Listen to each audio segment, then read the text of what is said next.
Hello, YouTube. Welcome to my channel. Here I am once again. My name is Jobadiah Christensen, and today I want to talk about this recent archaeological find. It just popped up. One of my friends shared it on my Facebook yesterday. Um, I'm actually going to go through the original article that popped up and then a couple other ones I found from reputable sources. I always want to do that, okay? So I always, when something is found, I always see if it's showing up on other news outlets. You always want to make sure that what you're looking at other people are covering as well, and also it's also nice to read different articles because sometimes they each have a little bit different information. So I'm going to put each of these articles in the link, the description. All these links are going to be in the description below of the video. Make sure you click on those and read the original article. I'm not going to actually read through verbatim word for word. We're just going to take a look at this. I'm going to scan it and give you some quick reactions. So here we are. Let's just jump in. So this first article, it's from the SmithsonianMag.com. So here we are. It says archaeology intern unearths spectacular 2,000-year-old Roman dagger. So immediately, what do you say? What do you think of when you see this title, right? So you've got an archaeology intern. So this is somebody who's not a professional archaeologist. It's not their full-time day job. It's possibly a student or just someone getting, intern credit. They unearthed it, right? Well, this actually makes sense because guess what? Professional archaeologists usually are not the ones that are digging in the trenches. Guess who's digging? It's the students and the interns, the people that are there just getting credit for their classes, or maybe they just enjoy digging. There's people that just go and dig every time, and they just do it on a volunteer basis.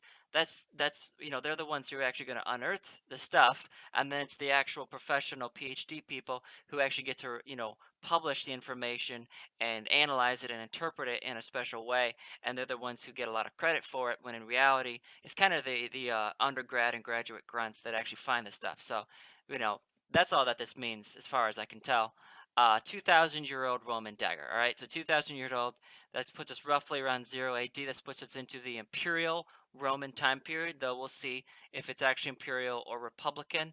Those are the two main Roman time periods to think of: republican Rome and Imperial Rome. Imperial Rome, but I believe starts at 31 BC, or at least that's the Battle of Actium when Octavian takes power. Anyway, and then it's a dagger, right? So, daggers, it could be ceremonial, it could be used in warfare. Typically, the actual Roman sword they use is called a gladius, I believe. So, this is not a gladius as far as I can tell. A gladius is a short sword, it's not a dagger. So, it should not be listed that way. And just from looking at the picture, this is not something that I would have used in warfare. I'm guessing an official would carry it around just to look important, but wouldn't really ever do any fighting with it or anything. So here we go. Took a 9-month restoration. That's understandable. Actually, it's almost surprising. Sometimes it can take longer than that. The elaborately decorated blade in its sheath gleam as if brand new. Yeah, it looks really cool. So I'm not going to dwell too long on the picture. I want to make sure that the person who took this picture gets proper credit. Looks like it's LWL Eugene Musch. Okay, looks like it's a German guy. Wonderful. It's an excellent picture. Shows some good detail. There could be a little bit better lighting, but it shows the important things. It looks like there's an inscription here. I really would like to be able to read that inscription, but I can't actually get this picture to blow up. So I wonder if there's an inscription on the hilt here or not. There's these red gems. I don't know what those are. They could be rubies. They could be amethysts. I don't really know that much about gems, so I'm not going to comment more on that. Designs and shapes. I mean, just by seeing it, personally, I would never be able to identify this as Roman because to me, there's nothing archetypically Roman about this. There's these crescent shapes, which doesn't signify Roman to me at all. If I was actually gonna guess, I would guess that this is like a medieval Ottoman Turk blade because they are more often Islamic kingdoms would use crescents. So actually, that's what I would have classified this as. Clearly, I'm in the wrong because anyway. So let's read the article and see. All right. So this guy found it. Okay, he was working for the West Philly Department of the Preservation and Care of Field Monuments in Germany. Okay, so this was found in Germany. He's 19 years old, and it's a silver dagger. It says it may have helped with the Romans who waged war against a Germanic tribe. Well, personally, I think that's unlikely. It's pretty ornate, you know. Romans, the actual gladiuses that they used. This is not a gladius as far as I know. All right, still in the sheath of the grave of a soldier. Okay, so they did find it on a soldier at the archaeological site of Haltern am See. Okay, that's how you pronounce this in German. Am See. I took a little bit of German in college. Am See. That's just their word for sea, some sort of lake. So yeah, it's called Haltern at the lake. Is the anglicized version of the German location. All right. The weapon was nearly unrecognizable thanks to centuries of corrosion. Yeah, absolutely. I'm actually super surprised it's in the state that it's in after 2,000 years. I would think you just pretty much find like I mean it is silver and silver doesn't rust the same way, so that's one reason for it. Um, all right, 9 months of sandblasting. So that's how they restored it, sandblasting, which I'm not gonna go into details of how they restore because I don't actually know. 13 inches, and it once hung from a matching leather belt. Reports Laura Gagel for Life Science. So Life Science actually reported on this. We could check that article out too. Actually, they pop that up. Um, let's see. Here's a quote. This combination of completely preserved blade, sheath, and belt, together with the important information about precisely where they were found, is without parallel. Michael Rind, director of archaeology at the Westphalia Lippe Council, tells Oliver Moody of the Times. Okay. Yeah, it does. I've never seen anything like it personally. So this is a really remarkable find, and especially to find this in Germany, where that was considered the frontier for the Romans. The Romans were fighting there. It wasn't as built up and as ornate as mainland Italy would have been. So typically you're not going to find stuff that's this nicely designed out on the frontier. That's just not where it belongs. So anyway, dating to the Augustan period, which is what I said, which lasted from 37 BC to 14 AD. The blade and its accessories. All right, this is just speculation, so I'm not gonna dwell on that. Haltern, which sat on the fringes of a vast Roman Empire, housed a military base. Okay, okay, yeah. So here, this is really cool. So I just watched a video, actually on YouTube the other week about this. So, um, Uh, so it says at that time, Haltern, which sat on the fringes of the vast Roman Empire, housed a vast military base, up to 20,000 of whom were slaughtered when Germanic tribes swept through the region in 9 AD.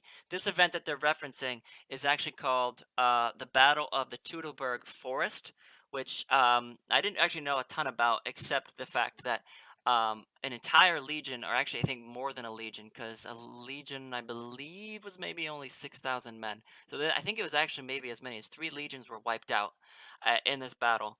And it wasn't as much of a formal battle. It was mostly Germanic tribes ambushing these legions. The legions were marching north. I watched a video on this, and I'll have to try to find it and post it. It's really cool. Um, and they were marching north to try to negotiate with the tribes, and the tribes planned it. They drew the Romans far away from the Roman forts and the Roman lines, and then they just ambushed them and just over time, over a period of a couple of days, just massacred these 3 legions, and like nobody returned. And so there's been a lot of controversies and mysteries surrounding this event because it's like the mystery of the legions. Where did they go? And anyway, it's really cool. I'll find that and try to post it in the description as well. But yeah, that's what this event is, the Battle of the Teutoburg Forest, which is in southwestern Germany. No, southeastern, my bad. It's kind of in modern day Bavaria, or the borderline of, somewhere between Bavaria and Berlin, Munich and Berlin, if you know that kind of that part of Germany. That's where this event took place. So, interesting. Many of these men were interred in a nearby cemetery, which they've been amassing artifacts. So yeah, so they found this. It says the dagger was embedded in an earthen block, and it appeared while he was digging through a trench. Yeah. So, um, so that's interesting. It's actually in my mind unlikely that this individual died, uh, from a Germanic conquest or invasion. Um, because if they did, they would have stripped his body. It's unlikely that they would have left a silver dagger on someone's body. Like, this is a nice piece of work, a nice piece of craftsmanship. So, but I don't know. The dagger was swathed in sail of rust. They recognized the value and then they refurbished it. So I'm curious who refurbished this because this is really, really nice. So it's a scabbard inlaid with silver and glass. So maybe okay. So maybe those red chunks are glass. Interesting. A grooved tapered iron blade. So it is an iron blade. And it's a wood-lined sheath accessorized with red enamel. Okay. All right. So it's red enamel. Interesting. Daggers of squid. The appearance was a clear indication of status. Yeah, that's what I thought. This is an indication of status. This is not a weapon that you actually are going to stab someone with. This is just an indication of status, which is what they stay there. Says so. There's only been a few finds of weapons, especially complete and intact ones. So this is a really nice find. Like as I said, they probably would have mostly been finding gladius. They're not going to be finding these nice ornate daggers. Even if they keep digging, the dagger may remain a one-of-a-kind find. Absolutely. It was not normal practice for Roman soldiers to be buried with their military equipment, Trumbull tells Life Science. The researchers remain unsure why the weapon followed its owner to the grave. Yeah, I don't know enough about actual Roman um, funerary procedures to comment on this. So, now liberated from this tomb, the dagger will go on display at Haltern's Roman History Museum in 2022. Well, that's awesome. First of all, I need to add this to my list of things to see when I go to Europe. Haltern's Roman History Museum sounds fascinating. And all right, so that's it. That's basically it's a real short article. Let's go check out some of the other places. So the actual blade is iron, and I think some of the hilt is silver, and then it's red enamel. So that okay, so that makes sense. They didn't really talk about the designs though, which I would like them to talk about. I mean, it was found on a Roman soldier, so that's why they presume it was Roman. But it could have been a Roman soldier who had taken it off of someone else from the Middle East. Um, or anything. My speculation is that this is yeah, as I said, it indicates it's a symbol of status. So this is going to be someone who's probably a leader. Um, they didn't actually say how they knew it was a Roman soldier and not like a governor or a senator, because I would expect like a senator to carry something like this. You know, like the senators that stabbed Julius Caesar, they had daggers, right? I would expect a senator to carry something like this, but not a typical Roman soldier. So let's look at some of these other articles. Okay, so this article was also quoted in it. LifeScience.com has an article on this. You can check this out. This is a fake image. This is a digitally illustration. Yeah, this is reproduced. So I'm not going to dwell on that. I don't like things like that. Let's see if there's anything new in here. They don't say who restored it, which I would like them to give credit to who restored it, because this is a fantastic restoration. Like, this is really remarkable that they were able to do this. So I wish I could find out who restored it.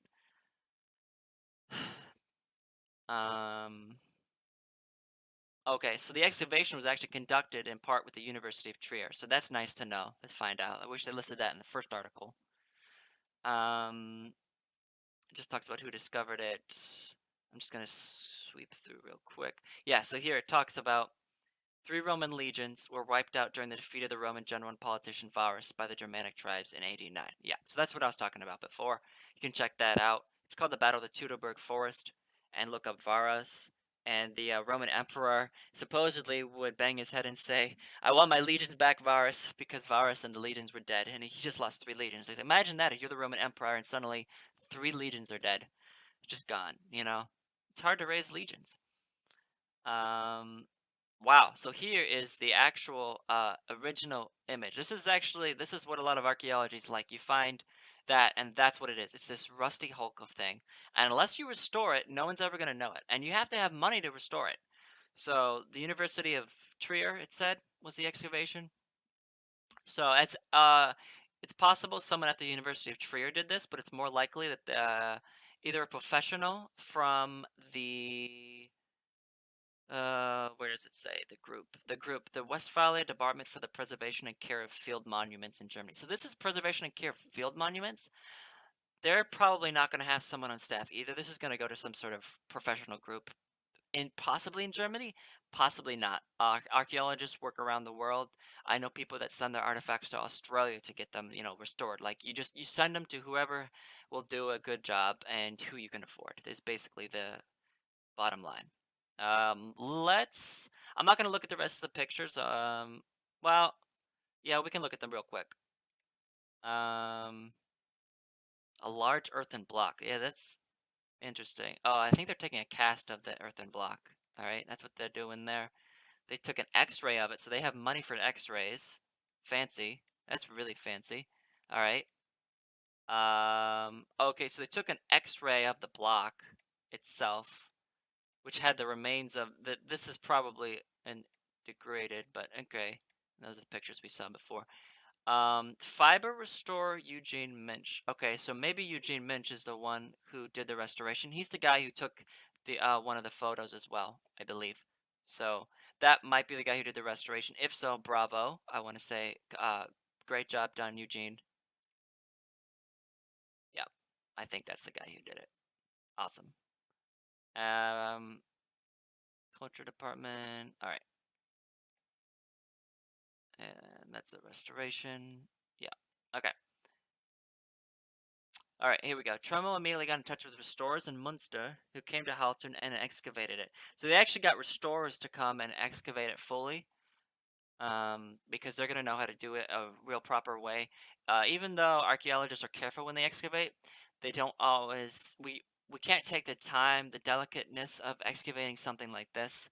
A typical student or even professional archaeologist isn't going to really do. You need to get the professional restorers to come in and do it properly so that they can restore it. It was X-rayed, CT scanned, and restored. Yeah, that's really remarkable. Says it was likely wielded by a legionary infantryman or an officer known as a centurion. Yeah, it would have to be at minimum a centurion. At minimum.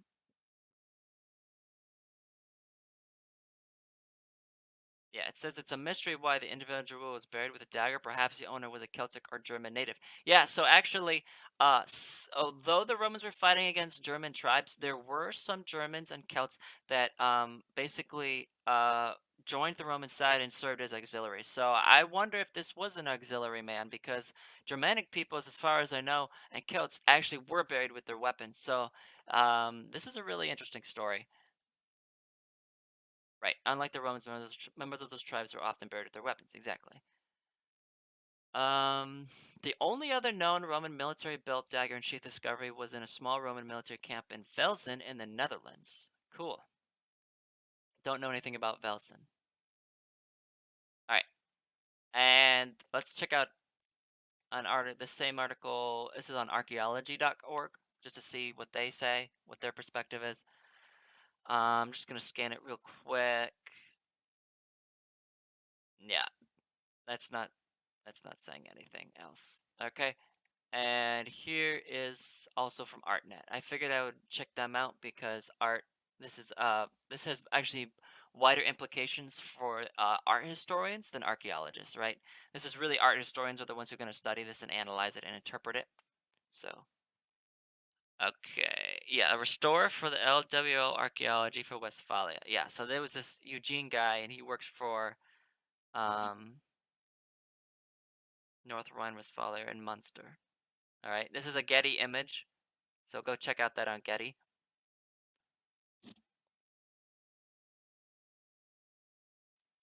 Um, yeah, it's not really giving me any other insight, but typically, yeah, this is true. So, to go back to the original article, Smithsonian. So typically, if you're gonna find artifacts like this, if they're gonna be in cemeteries and things, they're not gonna be like you're not really gonna find something randomly strewn like this if you're just excavating like a Roman fort, like in the courtyard. If you're excavating a courtyard, you're not gonna find this. Like that's not typical. It is typical to find it in a cemetery, which is where they were digging. So anyway, I wish they would talk more about the designs, but that's probably the next step because it was just finished restored. Now that it's restored and you can actually see stuff, probably there's going to be art historians who are going to analyze this and interpret it, and talk about it, possible origins or whatever.